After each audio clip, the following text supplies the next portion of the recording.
Wake up, buyer payer people. It's a beautiful day. Go grab yourself another cup of joe and say hello to Jim and Michelle Rhoads on the Buy Here Pay Here Morning Show. Take it away, you two.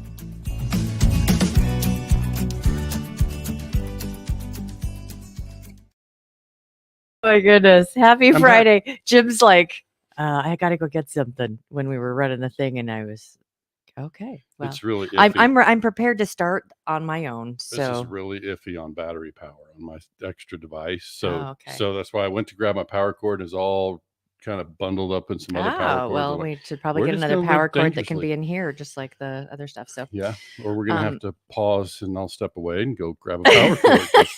and I'll like entertain everyone for a minute. This extra device to show a spreadsheet today. So we'll see. Yeah. Friday. Happy Friday. Yep. We're done with all of our V8 meetings for the month. Last Night you had newcomer group and then had a dealer that is going to be, he's one of, he's going to be helping moderate. Yeah. And really, really great meeting with the newcomers. And you're going based on what I shared with you. So yes, I am. Right. So I always check in with Jim when he's done with one of the meetings, like, how did it go? And last night he was like, that was awesome. Yeah. So the moderator trainee was the first time to attend. It was really great. I was glad to have him there. And it was just an indication of how we're going to have a chance to really expand V8 through adding these really great. Once we have an agreement in place and stuff, we'll be making an announcement about who's coming in to join us. And but just really thrilled. And Jim filled me in on his story, and it's going to make a really great dealer moderator. Absolutely. Yeah. And then a couple quick announcements. We've got LHPH is this coming week. Is it really? Yeah, I think it's Wednesday through Friday. It's the second through the fourth. So that should be, let's see, the first is Tuesday. So Wednesday through Friday. Yeah. And then you've got Florida IADA, if they're not washed out down there. That's October 5th. Hello, all you Florida people. It seems like every year is that the dates for the Florida conference just get like iffy around hurricane season. And so, for what it's worth, maybe do it in the spring or something. I don't know, but it's like, and I know in Orlando, it's like, it's the center and it's going to be just fine. They don't listen to the morning show. I know. So well, I mean, some of them might. I don't know. Yeah.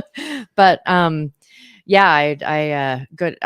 best of wishes and for safety and all of that for everyone. It looks like it's going to hit not just the panhandle of Florida really hard, but we have friends that live in the Clearwater area where we moved from, and they were sending videos and they were still expecting the surge, and it was up over the banks and everything.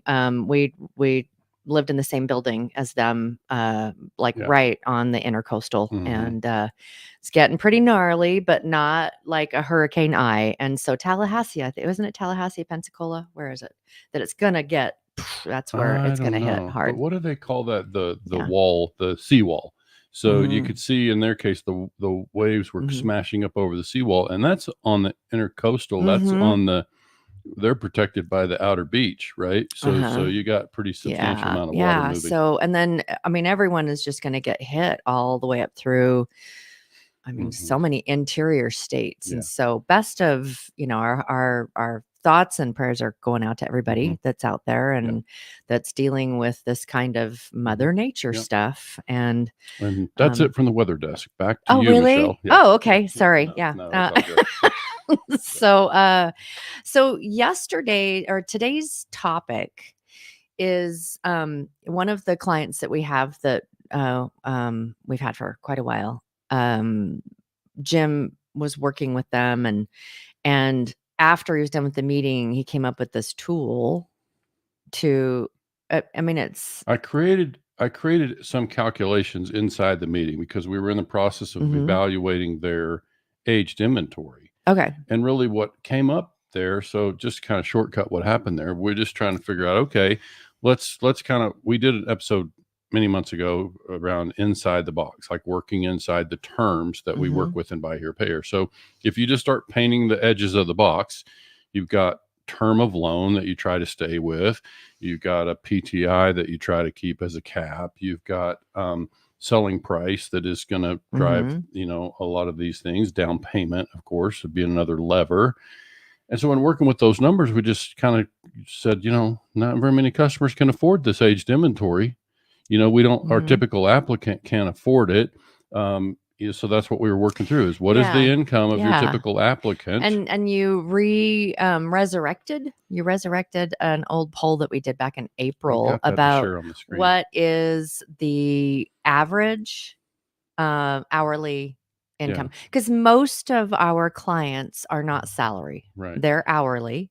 And so what is the typical hourly? And so there are some did we get some new people that chimed in on this, or is this a few? pretty... I think the voting was like 44 respondents, and and you can see on the screen there that so what does that say? Predominantly 56%, 56% is 15 to 17.50, and then so it's basically $15 to $20 an hour is most everybody, right? That I can't see without my glasses. So your typical applicant. So and the largest group was in that 15 to 17.50 an hour. So this poll was been April of this year, and we just kind of brought it back. And I'm not sure that wages have increased that much. No, and certainly one of the things that came up in our newcomer meeting last night is people are sensitive to this fact that even if the income hasn't changed, what has to go out for groceries and and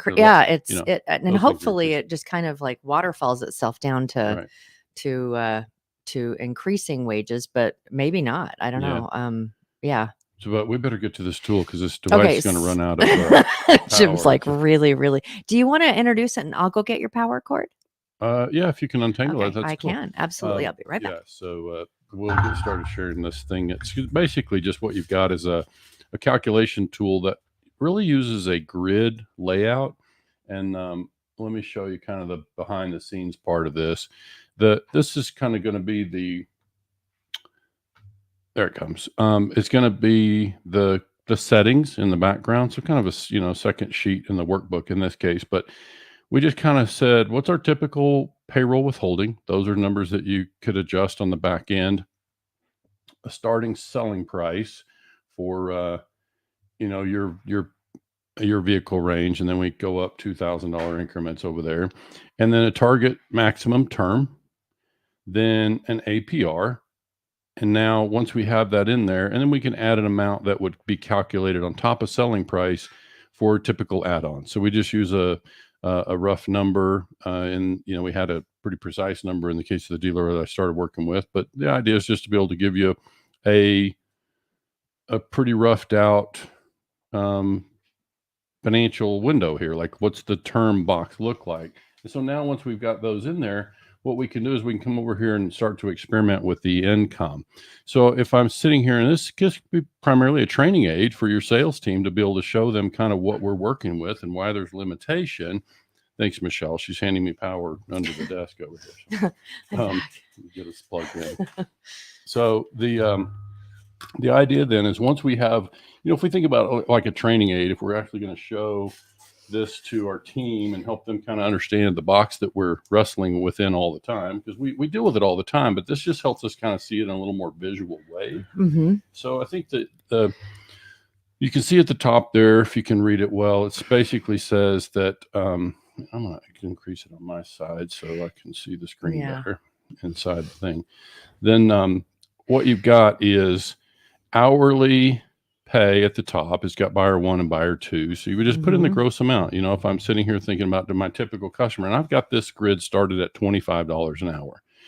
So I started a little high with the idea that you can see that these areas in red are, it's just kind of not going to fit because it exceeds our term. We know in the background that our target term, and I explained to our newcomer group last night, if I were working with this tool in front of a customer, like I'm just going to be totally transparent, work with them to say, this red stuff down here shows is kind of exceeding our target maximum term. We try to keep term at around 42 months in this example, because we don't want the term to get too long. You don't want to get the term too long. That means Mm-hmm. more interest. It means, you can find yourself in a difficult spot if we don't, keep it a reasonably short term. Mm-hmm. And so you obviously want to pay it off as soon as possible, Mr. Mm-hmm. Customer. So this is basically just kind of framing out. It shows you that if there's a grid there at the top that shows down payment, depending on your down payment range, Mm-hmm. because dealers are in the habit of kind of asking, Yeah. what kind of down payment are you working with? So you could look Mm-hmm. on the grid here and see. But that red says we're getting beyond 42 months. And if I were again talking to the customer, I'd say we try to keep loan term here around 42 months as a max. We've got a little wiggle room there, but that's best for us and best for you. And so this is kind of typical. And so you can see the vehicle price range over on the left side of the grid, and then across the top is the down payment. So you've got it at 25. 25 was not even in that. Not even 75%. So what if we were to go down to 1750, which was it's 1750, or it was 15 to 1750. So the high end of where most people are, and see how that changes. You can see, go ahead. Well, I just think what happens then is, you look at this so that we've got a target term or target PTI rather of 20%. Mm-hmm. We're trying to keep our payments at no more than 20%. Which is wise. Take home pay. Yeah. Okay. So keep in mind, we put in a withholding percentage there. I think we got it 25%. So if you think the customer makes $1,750, withhold 25% of that, in terms of, their basic tax withholding to get to a net take home pay. And we try to keep our payment at no more than 20%. That just, you can see the math there at $1,750 at a 20% PTI. We would be at about a $455 max payment, which is workable for most customers. That's in a range that a lot of our dealers are doing. But what it shows here is all those numbers in red, and that stuff at the bottom. I think what it's telling us, I haven't actually finished evaluating that part of the formula, but I think I think it just doesn't amortize. I think it actually doesn't amortize properly at that. So do you have, because you were showing me another screen which showed the dealer's actual inventory. Okay. And is that something that you can show? Because I thought that was like really, really interesting how there were gaps of, okay, so based on your inventory, here is the. Yeah, I don't have that teed up here. Yeah, it's not here. So we can certainly bring that back to a future conversation. But yeah, you're basically applying this kind of information. So I had it, where we could apply it to all the cars that were, more than a certain age range. Yeah. And then you could just see. And so that the end result was you really could see that unless I'm going to get a customer with more income or more down payment, then I'm going to have to drop the price probably on some of this inventory, because the customer simply can't get to my term. It's my target term as a dealer, and I can't really get there. So I'm either going to wait for the right applicant, and my cars are just going to age. Yeah. Right. So, there's another question that's been that like kind of flows in and out of this is LTV. And so, when you say we've got to keep it under this thing, when this is something that probably a lot of the lenders out there would go, yeah, this makes sense because it's a higher risk. It's a much higher risk to the customer, and you've got which part are you saying? Well, I mean, it's maybe pricing. Okay. Where the pricing is, because it would be interesting to kind of like correlate if you dropped the price of a vehicle by $1,000, what would that do to the LTV, and what would that do to this kind of chart? Well, it's you can see it right there if you just looked at $13,995 versus $11,995. Let's assume it's the same car. These don't have to be different cars. So you can see that if the price were lower, then the customer can fit my target term, the customer's income, and that's kind of what I see as a dealer. When I was underwriting deals myself, I tended to negotiate with, or ask our team to negotiate for as much down payment as can be, reasonably collected without making the next rent payment past due. So I would negotiate for as much down payment as possible, negotiate for a payment relative to their income. So looking at PTI, and then just looking at, okay, on the car that we're talking about, where does that put me in length of contract or term? So I was used to having that be the last variable. So I could make an approval decision based on term. Why do I leave that as the last kind of variable? Because nobody knows how long that car is going to really last. And so I see dealers, and we've talked about this one in the past, is like I say, dealers quoting their payments based on a certain term. You just see it a lot. I mean, these V8 reports come in every month, and every month the average term is 36 months. Like they're forcing the customer into a 36-month term for some reason that, they can explain.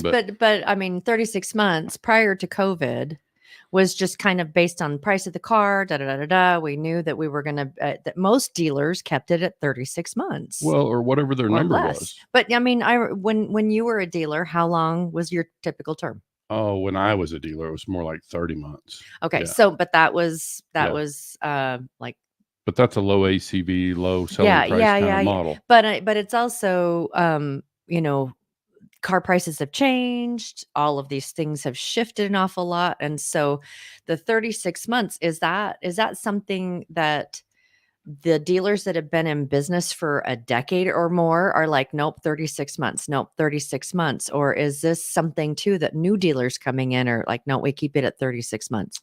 Do you know what I'm saying? Do you understand what I'm asking? I think so. That most new dealers don't really know where to start. And I just find that it's a real simple question. And I think I've talked around it, and we've spoken about different elements of it in the past, but it's like, if I'm a dealer and I'm training my sales team, then I either ask them to, it's called in the software, it's called rolling to term or rolling to payment. It's like you calculate to one or the other. So you plug in these levers, and then it spits out the result. Spits out the result. Yeah. So I think what happens in training and sales, based on everything I see, just broad observation, but dealers are quoting a term, and they train their salespeople, go in there and work it at 36 months, and let's see, see where the payment lands. And I think that's kind of what happens with newer dealers. That's generally what they do. They hear about term. And so this is kind of way for us to just kind of make term the variable and say, what's too long? So we could spend all day here talking about what is the right term. Obviously in this, we don't know the year, make, miles. We don't know any of that stuff here to make a judgment. But if I'm thinking about it in terms of our program, if I'm a dealer and I'm training new salespeople, then I'm saying our program is generally this. We try to keep to about, 42 months as a max. That can be a little longer if I've got low miles or whatever, but that's kind of the program, right?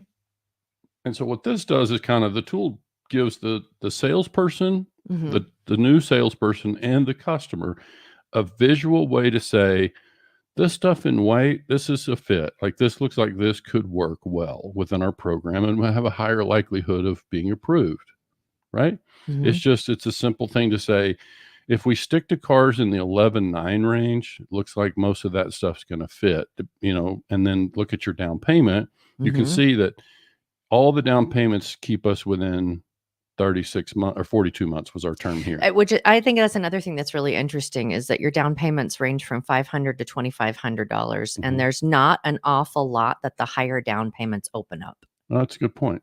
So, but you can see that a car at 13.9, let's focus on that row 13, that is 13.9. You can see that those don't work until we get to about 1750 down, right? And then that's just barely squeaking. Yep. So it's inside our term. So it's just a way to illustrate, on a screen that this is kind of the limitation, the box that we work within. And I think it should be helpful to dealers to start to analyze, and we'll be bringing this back to all of our V8 people, like to be able to analyze their own model and structure. This is designed to look at a single kind of structure. Obviously, some dealers have tiered APR, right? They have tiered based financing, and so they have different rates. And so it's not built to do all that just yet. It's just built for one. Yeah, it's built for a single, and most of the dealers we work with have a single price, single rate, and most of them are in a similar structure. But this basically is meant to kind of help frame that in a way that we can better see and help the customer. For me, I'm thinking about how do I help the customer better understand why this doesn't fit? Yeah. And I think about the different softwares that are out there that help with underwriting, and I mean, there's multiple out there, and there's not typically. I mean, I know that one of them just recently did the Foursquare so that you can show and be able to help a customer visualize, but most of that is not presented to the customer. And also, I think that the important thing is, if you're going to use this to work with one of your potential customers, that it be as simple as possible, because we know that most of our customers are not financially literate. Right. And that sounds really off, but it's just so true. They don't understand interest rates. They don't understand term. They don't understand a lot of these things. All they're going to want to know is, how much do I have to pay every month? And that they just not like, how long am I going to be paying this every month, but how much do I have to pay every month? I know what's going out, Sure. And so making it, I love that there are some softwares out there that have created something that can be visual for, and we've been huge fans of the Foursquare too. But I love this. So it can take all of the inventory or potentially, and say, this is why, and kind of give them an opportunity to educate them a little bit on, we need to keep it within this, because, and I love the idea. If you've got a program that says, and at 24 months, we can trade you into something different. So, or whatever. And so it's like, we need to keep it within this box. If you're going to, not trade in and all of that, this is where we need to be. This is part of where, again, in training, if you're training a salesperson, and if I'm a white hat dealer and I'm training a salesperson, I'm saying, look, sometimes we have to look out for the customer's best interest, because they would agree to more payment than this. They will, because they need a car. You're between a rock and a hard place, and they're going to just say yes to anything. They would agree to a longer term. They would. They would agree to a higher selling price. So this is the part that we have to. It's on us to kind of make sure it's a sensible fit. So what's sensible look like? Well, this kind of gives you a visual look at what sensible looks like. And their limitations are how much they have for down, and how much they can afford every month. That's. You can't. So in these variables, the things that I can adjust, I can't change their income, right? I could add a co-buyer. If I add, you can see if I come down here and add let's say my co-buyer, is available to come in and they make $10 an hour. Obviously this thing is set up at 40. So look at how that changes everything. Yeah, that expanded. Now, if we have that real income and the second buyer is fully committed to support the loan payment, then it opens up some more possibilities for us. But without that, it's like we can't change the customer's income. So that box is pretty limited. I mean, we have what we have there. This is in yellow because it is changeable. We could agree to stretch. Let's say the customer says, well, yeah, I could afford more payment. I don't have rent or whatever. And so I could handle $525. Okay? That's, what I find so funny about that. So I just think about things that we have heard from customers. I only have $500 down, but I can't afford an $800 payment. You see that in the social media threads that dealers say that happens a lot. And so, if you're an inexperienced salesperson, you might say, cool, we can make a deal, but this is where I'm saying, if we're training salespeople, we got to say, so I can stretch again this PTI. I could push that up a little bit. Most dealers don't like to see 25% or more, but I could push this to, let's see what 22% looks like. Right at a $500 payment. I was just accident.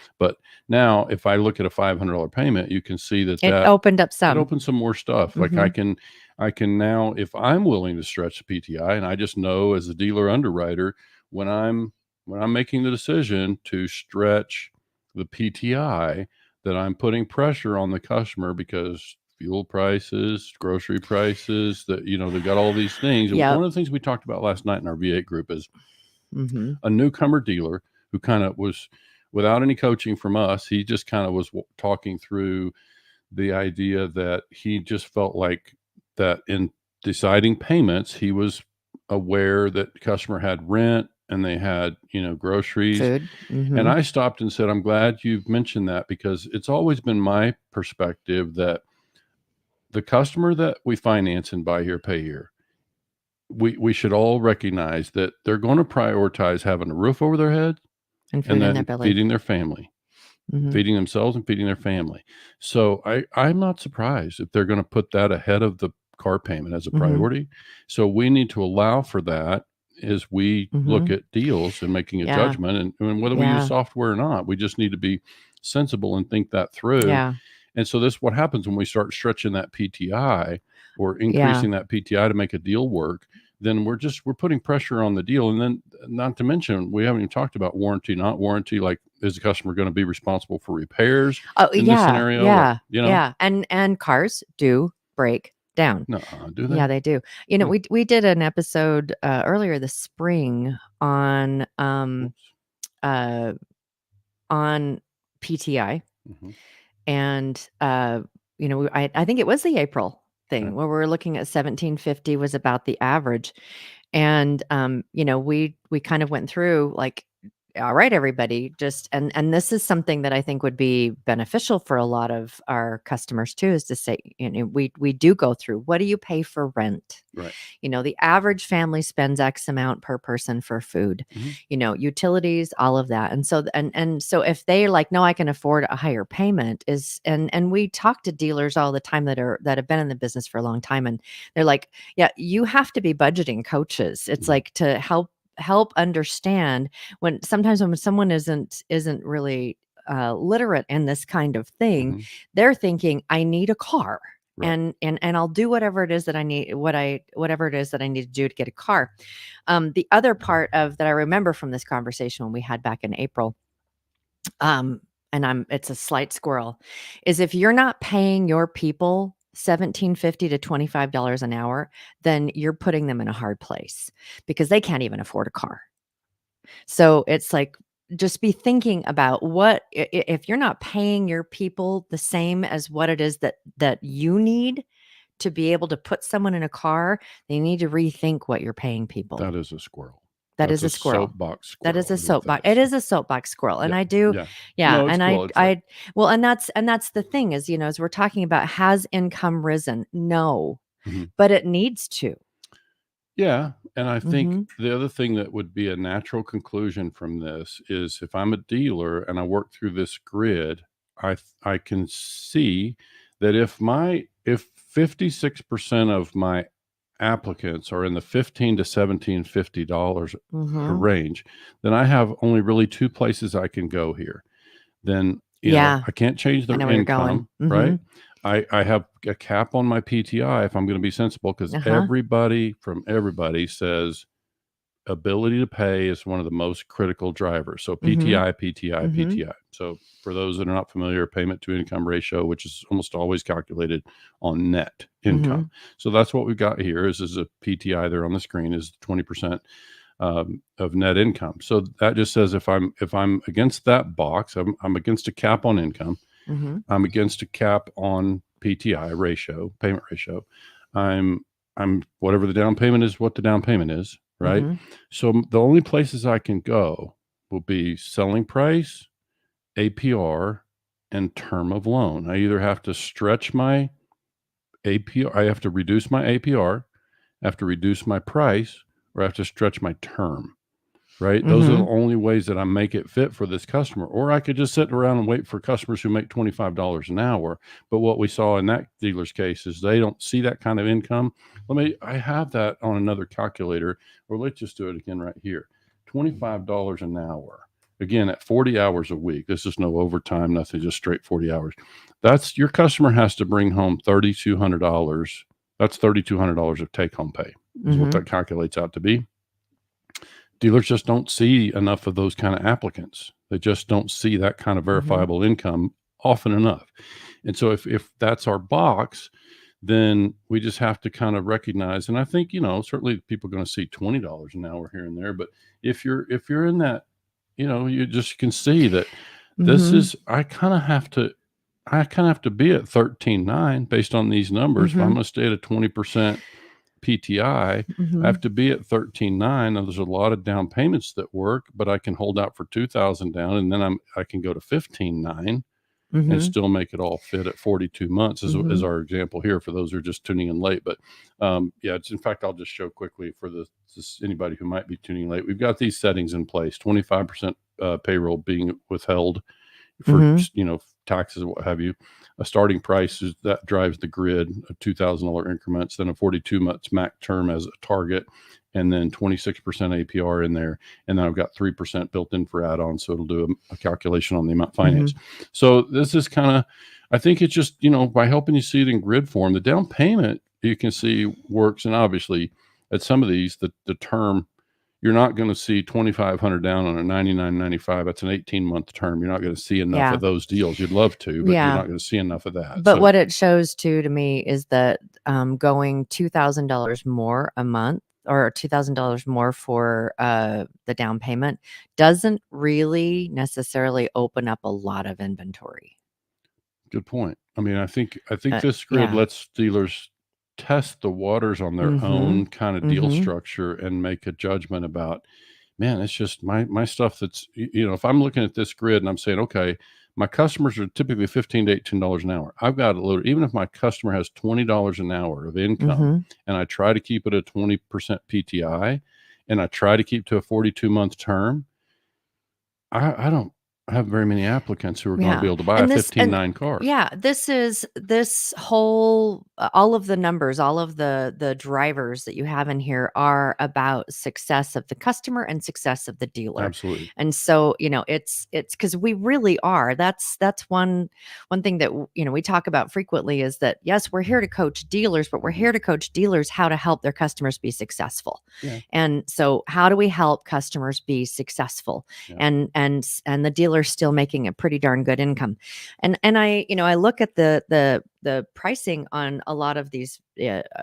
I look at inventory, we talk to different clients of ours.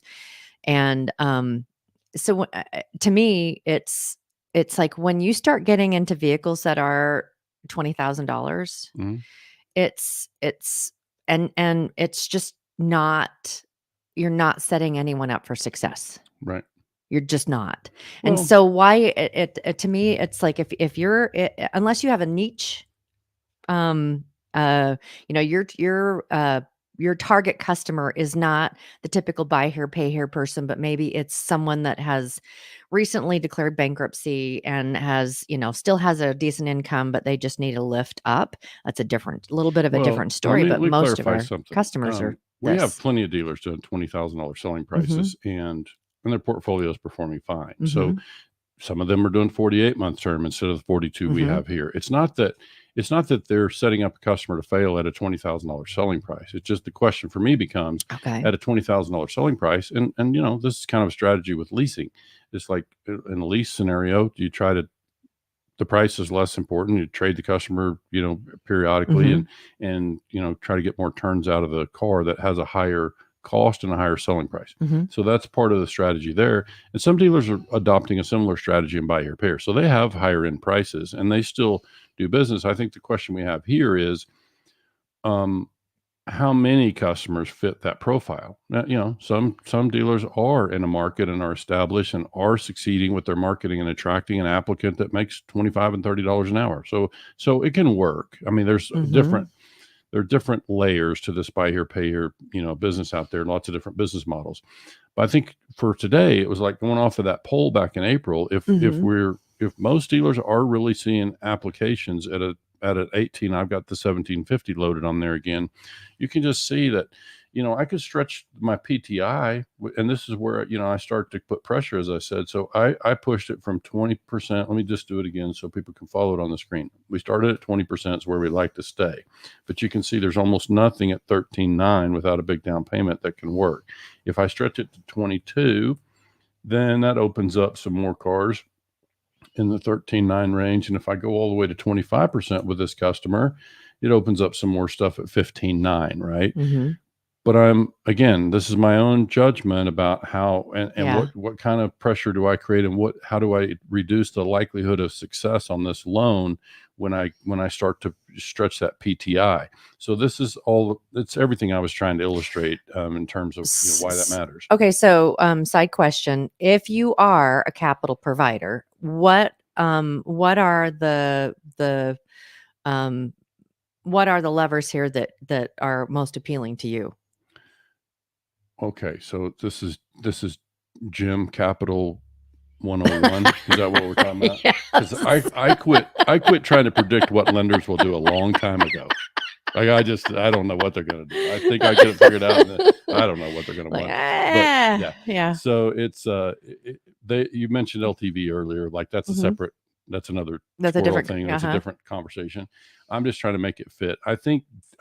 Based on we had Jimmy Rambo come to our V8 Plus. So Jimmy Rambo, you had Jimmy and Steve Burke. Steve Burke and Brent Carmichael, who deals with a lot of data through the 20 groups through NCM. But speaking, as a finance company lender, Spartan does lines of credit. They do bulk buying, and so thinking as a lender. And Jimmy was in banking before he was. For those who don't know, Jimmy's a long time. We really love Jimmy. Yeah, he's a great guy. Everybody does, but Mm-hmm. He's with Spartan and so he kind of spoke, as a lender. Mm-hmm. And, among the things he talked about was term of loan. Obviously, LTV is something they look at pretty heavily, and they're going to continue to. But term is going to be something they watch in terms of making sure that we're not, stretching term, because it's another function of LTV. We raise the price way up high so we can have a nice gross profit in the deal. And the only way we can make that really fit, if we're sensitive to PTI, is term. So naturally a lender would look at term. I certainly would if I would Jim 101 capital program over here, then I would be watching term. And it has to do with, this is where in the past people like, Jim, really reasonable life expectancy of the car. Like it's so nebulous, right? But it's like, it's what I'm looking at. It's why I roll to term. I would negotiate with the customer on down payment. I would negotiate with them on payment amount that's a good fit. And then I would roll to term and see if I can live with the term based on the miles and whether it's a Toyota or a Hyundai or, whatever. So this is where you kind of, start to make those judgments. And I think term is going to be, that's what we're kind of looking at here. We've capped the term. We kind of set our target max. That's why everything in red there's, outside of term, and it just gives a visualization of why it just doesn't. Is there a box for most lenders for term? Is it in their covenants? I can't recall. I mean, everybody's going to have different covenants, but I can't recall seeing actual maximum term in anybody's covenants. But you would. Because of this box that we're working in, when remember we asked about LTV, and so for those who are not familiar, who are tuning in, LTV is loan to value, and in the case of a lender, it's the actual loan amount to the consumer, like the amount financed relative to the actual value. Actual black book value is common, average black book. So it's a book value, market value of the car. So they're looking at that ratio pretty carefully to make sure that. And so now, but if your LTV is high, then so you've already factored in down payment when you're looking at the amount financed, right? Because the LTV is after down payment. Right. So this is just the amount that we're financing.